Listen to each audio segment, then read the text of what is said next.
Greetings, everyone. I thought I would give you a little look at all the different lock types I'm going to incorporate into the collars, buckles, etc. So we'll start with our typical. First, we have the different types of buckles. This is a roller buckle. This is it's very similar to the roller buckle, and then these I don't even know what these are called, to be honest. Are one-sided buckles. These are all very standard, and a perfect example of one would be this going into this wonderful little heart collar. So next is your typical locking roller buckle. This is what you normally see in cuffs. You put a lock through it, and you can't undo. Most of the time, this is usually done in a locking collar or cuffs of this nature.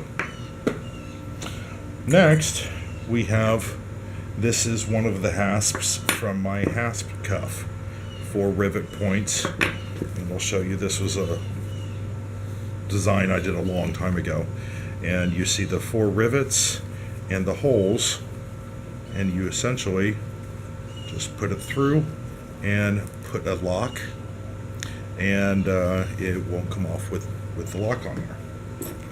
Next, it's very similar to the hasp, but it's different because it's a peg instead of a hasp. I've got an example of one here.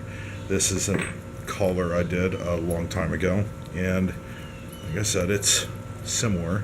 On the back of this collar, instead of some sort of a buckle, you've got this peg. You basically put it through, and if you end up putting a lock through, you can't get it off. Next one is, it's the same principle, it's just smaller. This is one that I used in a recent design that I did a few days ago, this weekend I think it was. Originally put it on top, and I changed it to the back. Basically, you've got your collar, hole, put a lock through it, and it's not going to come off. One reason why I kind of like putting it on the back is if for some reason the rivet was to come off, let's just say it did, and you did have it locked on, even if the rivet came off, this would not come off because it's going through the 2 layers of leather. If you had it here, it would come off. That way you can end up, you wouldn't end up losing the collar or whatnot. Next one, even smaller version of the same piece with the hole. This one is actually a screw. So this is one that I designed a while back. Little locking bracelet, very simple. I actually took this one off of this, and what happens is you just put it through the hole. It's for a very small wrist, obviously, and put a lock on it, and the bracelet's not coming off. And then last is the one that we kind of found a month or 2 ago. This is the screw locking collar.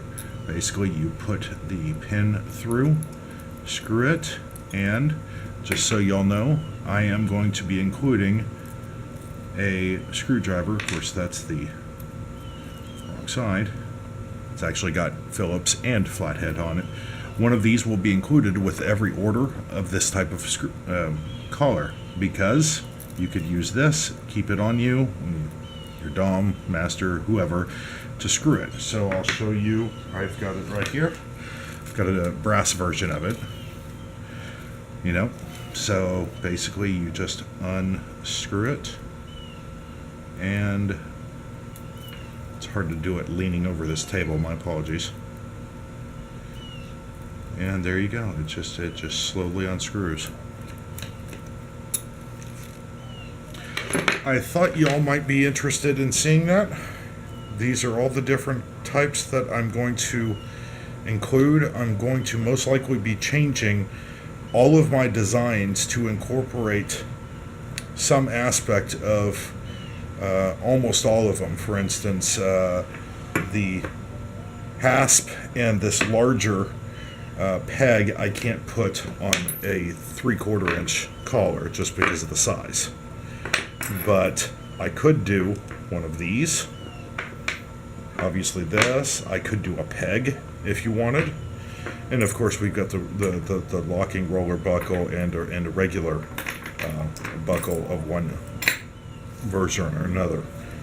But thought you might find that interesting, and I hope you enjoy this little video.